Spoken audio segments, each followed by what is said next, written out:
कैद में रानी परी। बहुत समय पहले दुनिया के किसी कोने में एक छोटा सा गांव बसा हुआ था। उस गांव में एक जंगल था जिसके बीचों बीच एक बहुत सुंदर बगीचा था, जहां अक्सर रानी परी समीरा घूमने आया करती थी।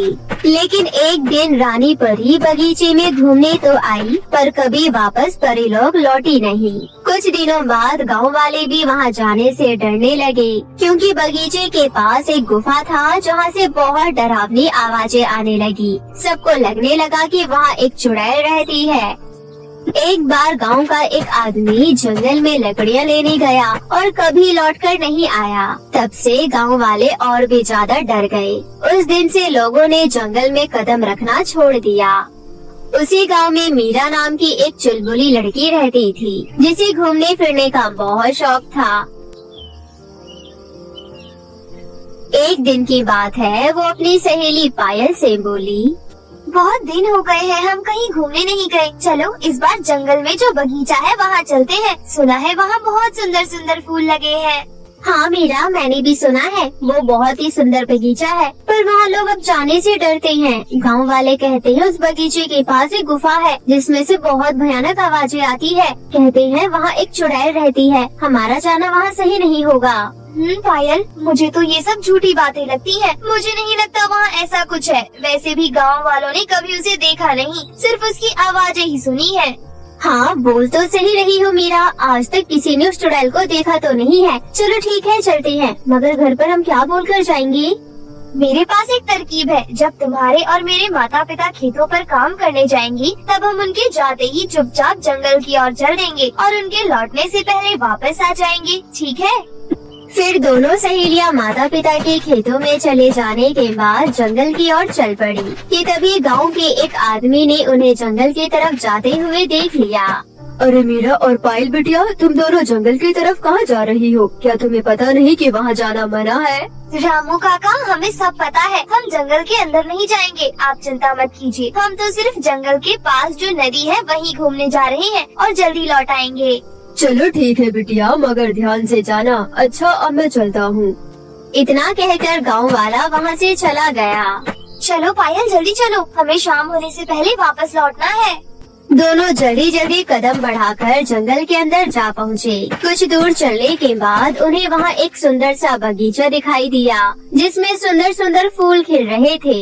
जैसे ही वो दोनों फूल तोड़ने बगीचे के अंदर गए, तभी उन्हें डरावनी आवाजें सुनाई देने लगी। मीरा, चलो यहाँ से, मुझे बहुत डर लग रहा है। पायल, डरो नहीं, कुछ नहीं होगा। चलो चलकर देखते हैं ये आवाज कहाँ से आ रही है। तभी अचानक एक भयानक दिखने वाली बूढ़ी औरत उनके सामने आई, जिसे देख दोनों डर गई।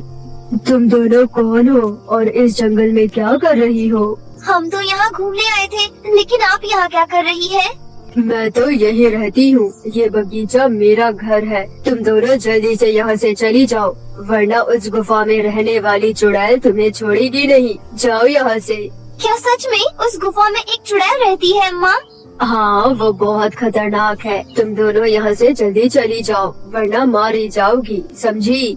इतना कहकर बूढ़ी औरत वहाँ से चली गई।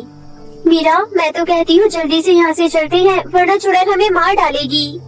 अगर सच में उस गुफा में एक चुड़ैल रहती है, तो उसने अभी तक इस बूढ़ी औरत को नुकसान क्यों नहीं पहुंचाया? मुझे पता लगाना होगा कि आखिर उस गुफा में से आ रही आवाज किसकी है। फिर मीरा ने पायल से कहा, पायल, तुम मेरा यही इंतजार करना। मैं सच जानना चाहती हूँ, क्या सच में वो आवाज किसी चुड़ैल की है कि नहीं। इसलिए मैं गुफा के अंदर जा रही हूँ। तुम यहाँ से कहीं मत जाना, मैं जल्दी ही आ जाऊंगी। इसके बाद मीरा अकेली ही गुफा की ओर चल पड़ी। मीरा चलते चलते उस गुफा के पास पहुंच गई। गुफा में काफी अंधेरा था। मीरा ने पत्थरों को घिसकर आग जलाया और एक मशाल लेकर गुफा के अंदर गई। तभी मीरा को किसी की रोने की आवाज सुनाई दी। कोई तो मेरी आवाज सुनो, मेरी मदद करो, मुझे कैसे आजाद करो। मीरा बड़ी हैरानी से बोली, कौन है यहाँ? मुझे कोई दिखाई क्यों नहीं देता? क्या तुम्हें मेरी आवाज सुनाई दे रही है? तुम जो कोई भी हो, मेरे पास आओ, मुझे पिंजरे से बाहर निकालो।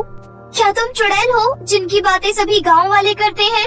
नहीं नहीं, मैं कोई चुड़ैल नहीं बल्कि परी लोग की रानी परी समीरा हूँ। तुम जो कोई भी हो प्लीज मेरी सहायता करो, मेरा विश्वास करो, मैं तुम्हें कोई नुकसान नहीं पहुँचाऊंगी। क्या तुम परी लोग की रानी हो? पर मुझे आप कहीं दिखाई नहीं दे रही। हाँ, मैं तुम्हारे सामने ही हूँ, लेकिन तुम्हें दिखाई नहीं दूंगी। तुम मेरी सिर्फ आवाज सुन सकती हो, क्योंकि जादूगरनी ने अपनी काली शक्तियों से मुझे एक ऐसे पिंजरे में कैद कर रखा है जो किसी को दिखाई नहीं देती। पर आपको यहाँ कैद किसने किया?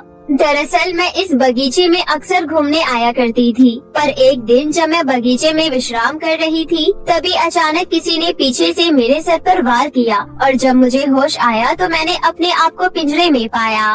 कौन है जिसने आपको पिंजरे में कैद किया? उसका नाम है जादूगरनी कमोली। वो मुझे यहाँ कैद करके परीलोक की रानी बनना चाहती है, इसलिए वो अपनी काली शक्तियाँ बढ़ाने के लिए गुप्त बलि दे रही है ताकि जल्द ही परीलोक को अपने कब्जे में कर सके। मैं चाहकर भी इस पिंजरे से बाहर नहीं निकल पा रही हूँ। कहाँ रहती है जादूगरनी कमोली, मुझे बताओ।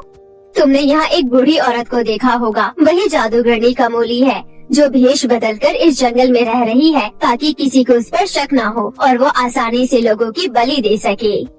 आप चिंता मत करो रानी परी, मैं आपको आजाद जरूर कराऊंगी। इतना आसान नहीं, वो जादूगरनी बहुत ही खतरनाक है। चाहे वो जितनी भी खतरनाक हो, मैं भी बहुत बहादुर हूँ। बस आप मुझे बताइए मुझे क्या करना होगा। तुम्हें सबसे पहले उस बगीचे में जाना होगा। बगीचे के पीछे जादूगरनी कमोली का घर है, तुम्हें उस घर में जाना होगा। वहाँ से तुम्हें मेरी जादुई छड़ी हासिल करनी होगी। छड़ी मिलते ही वो तुम्हारा कुछ नहीं बिगाड़ पाएगी और तुम मुझे देख पाओगी, लेकिन तुम्हें ये काम बड़ी होशियारी से करना होगा। अगर जादूगरनी को पता चल गया तो वो तुम्हें नुकसान पहुँचा सकती है। ठीक है रानी परी, मैं आपकी जादुई छड़ी जरूर लेकर आऊंगी। इसके बाद मीरा बिना समय गवाए बगीचे में गई और जादूगरनी के घर की तरफ बढ़ने लगी। मीरा ने देखा उस समय घर पर कोई नहीं था। उसने इधर उधर देखा और घर के अंदर दाखिल हुई। घर के अंदर बहुत सारी जादुई चीजें मौजूद थी। वो छड़ी ढूंढी रही थी कि तभी अचानक उसने देखा कि जादूगरनी यानी बूढ़ी औरत घर की ओर आ रही थी। ये देखती ही मीरा दरवाजे के पीछे छिप गई। जादूगरनी अंदर आई। मुझे जल्द ही 10 लोगों की एक साथ बलि देनी होगी, फिर मैं परी लोग की रानी बन जाऊंगी। बहुत थक गई हूँ, थोड़ी देर आराम कर लेती हूँ। रात के अंधेरे में लोगों का शिकार करूँगी। इतना कहकर जादूगरनी यानी बूढ़ी औरत बिस्तर पर जाकर सो गई। ये देख थोड़ी देर बाद मीरा बाहर आई और छड़ी ढूंढने लगी। तभी उसकी नजर बिस्तर पर सो रही जादूगरनी के तकिए पर गई। तकिया के किनारे चमकीली सी चीज चमक रही थी। मीरा ने ध्यान से देखा तो वो रानी परी की जादुई छड़ी थी। मुझे कैसे भी करके छड़ी हासिल करनी होगी, इससे पहले कि जादूगरनी जाग जाए। मीरा ने चुपके से जादुई छड़ी को उठा लिया और वहाँ से जाने लगी। तभी अचानक जादूगरनी की नींद खुल गई।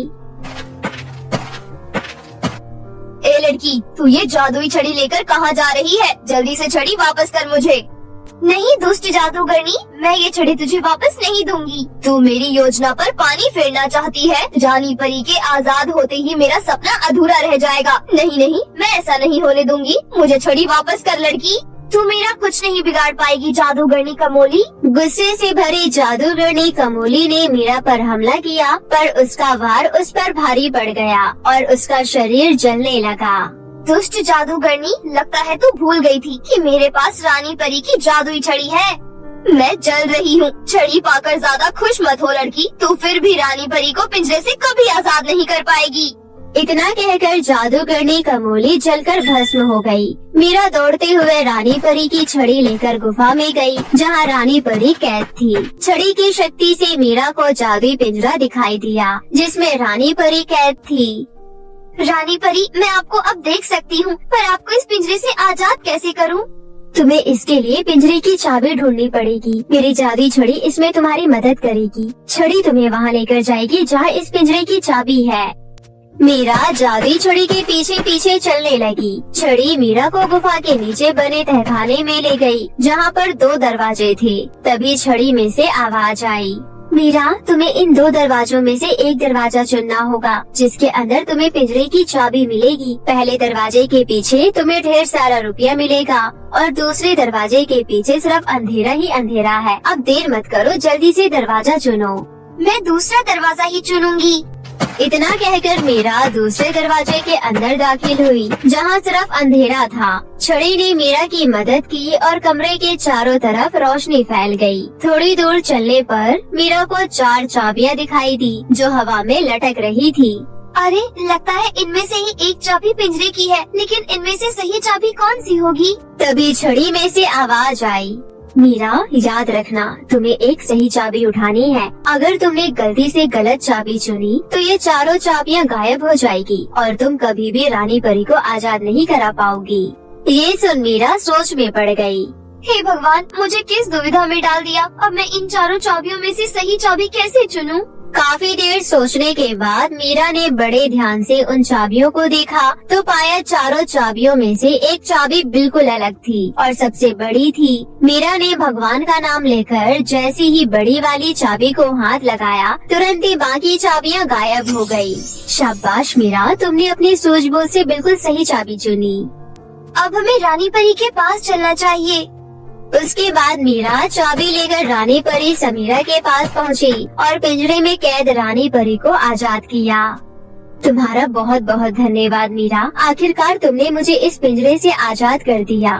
तुम सच में बहुत निडर और बहादुर लड़की हो। मैं तुमसे बहुत खुश हूँ। तुम्हें जो चाहिए मैं तुम्हें दूंगी। बोलो तुम्हारी क्या इच्छा है?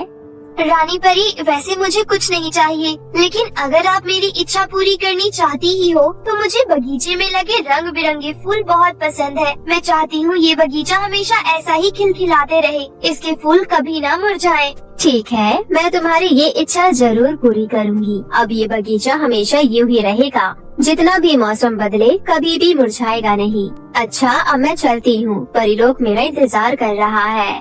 इतना कहकर रानी परी समीरा गायब हो गई। मीरा जब गुफा से बाहर निकली तो सभी गांव वाले, सहेली पायल, उसके माता पिता बाहर खड़े थे। मेरी बच्ची, तुम ठीक तो हो ना? तुम्हें चुड़ैल ने कुछ किया तो नहीं? किसने कहा था तुम्हें वहाँ बिना बताए जाने के लिए? मीरा, तुम ठीक तो हो ना? सच में चुड़ैल ने तुम्हें कुछ नहीं किया? हाँ, मैं बिल्कुल ठीक हूँ। इस गुफा में कोई चुड़ैल नहीं थी। अब आपको डरने की कोई जरूरत नहीं है। ये कहते हुए मीरा ने सबको पूरी सच्चाई बताई, जिसे सुन सबने मीरा की बहादुरी की खूब तारीफ की। जल्द ही वो बगीचा दुनिया भर में मशहूर हो गया। दूर दूर से लोग उस अद्भुत बगीचे को देखने आने लगे। इस तरह मीरा का छोटा सा गांव खुशहाल और पहले से भी ज्यादा समृद्ध हो गया और सभी हंसी खुशी अपना जीवन बिताने लगे।